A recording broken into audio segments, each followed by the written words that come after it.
4. Excellente raison d'utiliser du tissu usagé.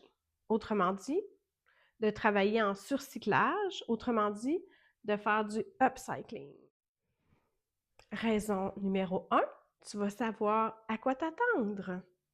Si ton tissu avait à décolorer, à rétrécir ou à boulocher, ben c'est déjà fait. Pas besoin de te préoccuper de ça.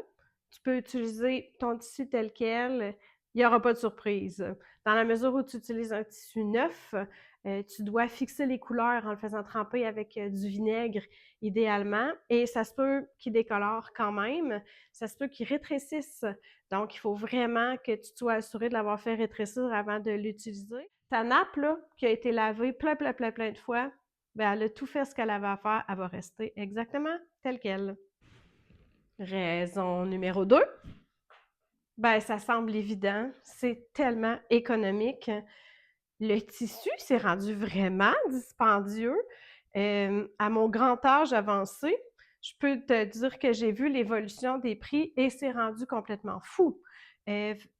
Pour faire une jupe paysanne, ça peut te prendre 2-3 mètres de cotonnade. Et là, les belles cotonnades, c'est pas rare, avec les taxes puis tout ça, qui reviennent à presque 20 du mètre. Puis là, on n'a pas le patron. Puis on n'a pas peut-être le cours de couture pour se faire aider. Tu sais, quand ta jupe paysanne te revient à 60-70 ben souvent, ce qui va se passer, c'est que tu vas avoir envie d'aller l'acheter au magasin.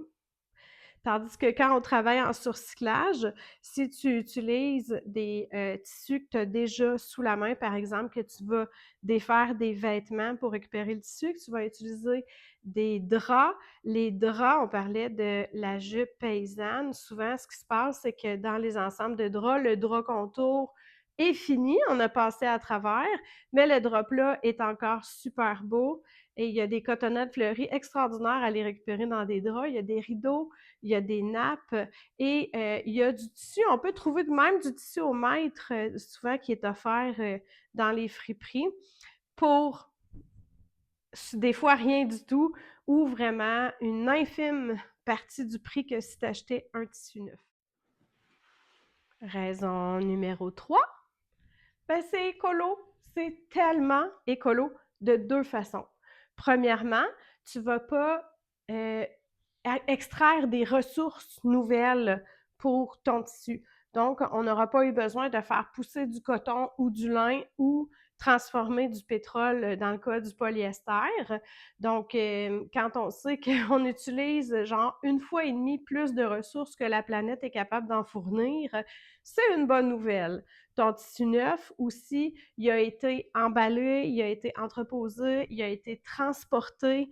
Tout ça, ça émet des GES, tandis que ben, ta nappe qui traînait dans l'armoire de ta grand-mère, elle n'a pas émis beaucoup de GES. En fait, elle va en émettre et ça, c'est la deuxième façon pour laquelle c'est écologique, c'est que si ce tissu-là est enfoui, ben, il va émettre vraiment beaucoup de GES, remplir nos sites d'enfouissement ou des déserts au Chili, ce qu'on veut pas. Donc, tu évites le prélèvement de ressources et tu évites d'enfouir des tissus.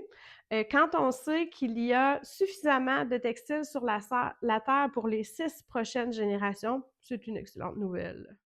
Raison numéro 4, ben, ça va stimuler ta créativité.